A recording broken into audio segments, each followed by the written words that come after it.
ಮನೆಯೊಳಗೆ ಅದೃಷ್ಟ ಬರುವ ಮೊದಲು ಕೆಲವು ಶುಭ ಲಕ್ಷಣಗಳು ಕಾಣಿಸಿಕೊಳ್ಳುತ್ತವೆ. ನಮ್ಮ ಜೀವನದಲ್ಲಿ ಒಳ್ಳೆಯ ದಿನಗಳು ಅಥವಾ ಒಳ್ಳೆಯ ಸಮಯ ಆರಂಭವಾಗುವ ಮುನ್ನ ಕೆಲವೊಂದು ಶುಭ ಸೂಚನೆಗಳು ಕಾಣಿಸಿಕೊಳ್ಳುತ್ತವೆ. ನಮ್ಮ ಅದೃಷ್ಟದ ದಿನಗಳು ಆರಂಭವಾಗುವ ಮುನ್ನ ನಾವು ಯಾವೆಲ್ಲ ಸೂಚನೆಗಳನ್ನು ಪಡೆದುಕೊಳ್ಳುತ್ತೇವೆ, ಈ ಎಲ್ಲ ಸೂಚನೆಗಳು ನಿಮ್ಮ ಅದೃಷ್ಟವನ್ನು ಬೆಳಗಿಸುತ್ತದೆ. ಆ ಸೂಚನೆಗಳು ಯಾವುವೆಂಬುದನ್ನು ಈ ವಿಡಿಯೋದಲ್ಲಿ ಸಂಪೂರ್ಣವಾಗಿ ನೋಡೋಣ ಬನ್ನಿ ಫ್ರೆಂಡ್ಸ್. ಮೊದಲನೆಯದಾಗಿ ಹಸು ಮನೆಯೊಳಗೆ ಬರುವುದು. ಎರಡನೆಯದಾಗಿ ಶಂಖ ಅಥವಾ ಘಂಟೆಯ ಶಬ್ದ ಕೇಳಿಸುವುದು. ಮೂರನೆಯದಾಗಿ ಅಂಗೈ ತುರಿಕೆ ಆಗುವುದು ಮತ್ತು ಮನೆಯಲ್ಲಿ ಗೆಜ್ಜೆಯ ಶಬ್ದ ಕೇಳಿಸುವುದು. ನಾಲ್ಕನೆಯದಾಗಿ ಕಪ್ಪು ಇರುವೆಗಳ ಹಿಂಡು ಮನೆಯೊಳಗೆ ಬರುವುದು. ಐದನೆಯದಾಗಿ ಕನಸಿನಲ್ಲಿ ಪೊರಕೆ ಕಾಣಿಸುವುದು. ಆರನೆಯದಾಗಿ ರಸ್ತೆಯಲ್ಲಿ ನಾಣ್ಯ ಸಿಗುವುದು. ಶಾಸ್ತ್ರದ ಪ್ರಕಾರ ನೀವು ರಸ್ತೆಯಲ್ಲಿ ಎಲ್ಲೋ ನಡೆದುಕೊಂಡು ಹೋಗುತ್ತಿರುವಾಗ ನಿಮಗೆ ನಾಣ್ಯಗಳು ದೊರೆತರೆ ಅದನ್ನು ಮಂಗಳಕರ ಚಿಹ್ನೆ ಎಂದು ಪರಿಗಣಿಸಲಾಗುತ್ತದೆ. ನೀವು ಇದನ್ನು ಪಡೆದರೆ ನಿಮ್ಮ ಆರ್ಥಿಕ ಸ್ಥಿತಿಯು ಬಲವಾಗಿರುತ್ತದೆ. ಏಳನೆಯದಾಗಿ ಕನಸಿನಲ್ಲಿ ಮಾಗಿದ ಹಣ್ಣುಗಳು ಕಾಣಿಸುವುದು. ಎಂಟನೆಯದಾಗಿ ಕನಸಿನಲ್ಲಿ ಬಿಳಿ ಹೂಗಳು ಕಾಣಿಸುವುದು. ಒಂಬತ್ತನೆಯದಾಗಿ ಕನಸಿನಲ್ಲಿ ಅಲಂಕರಿಸಿಕೊಂಡ ಮುತ್ತೈದೆಯರು ಕಾಣಿಸುವುದು.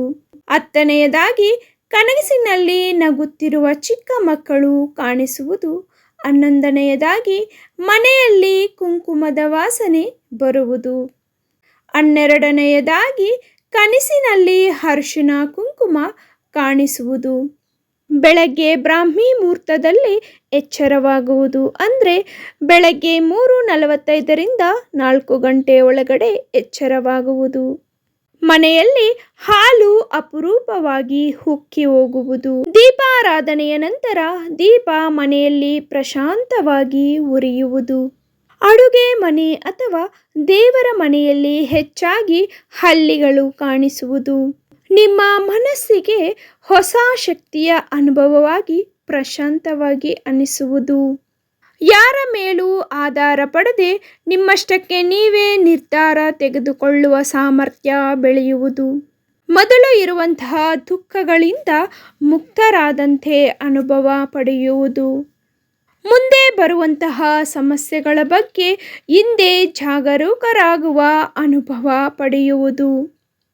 ಪ್ರತಿದಿನ ನಿಮ್ಮ ಮನೆಯ ಮೇಲೆ ಕಾಗೆ ಕುಳಿತುಕೊಳ್ಳುವುದು. ಗುಬ್ಬಚ್ಚಿಗಳು ಮನೆಯಲ್ಲಿ ಚಿಲಿಪಿಲಿ ಗುಟ್ಟುತ್ತಾ ಪ್ರತಿನಿತ್ಯ ಓಡಾಡುವುದು. ಹೋಪ್ ಈ ವಿಡಿಯೋ ನಿಮಗೆ ಯೂಸ್ ಆಗಿದೆ ಅನ್ಕೊತೀನಿ ಫ್ರೆಂಡ್ಸ್. ಯೂಸ್ ಆಗಿದ್ರೆ please like, share and subscribe to the channel. For more videos please visit to the channel. Thank you for watching. ಮತ್ತೊಂದು ಯೂಸ್ಫುಲ್ ವಿಡಿಯೋದೊಂದಿಗೆ ಮತ್ತೆ ಭೇಟಿಯಾಗೋಣ.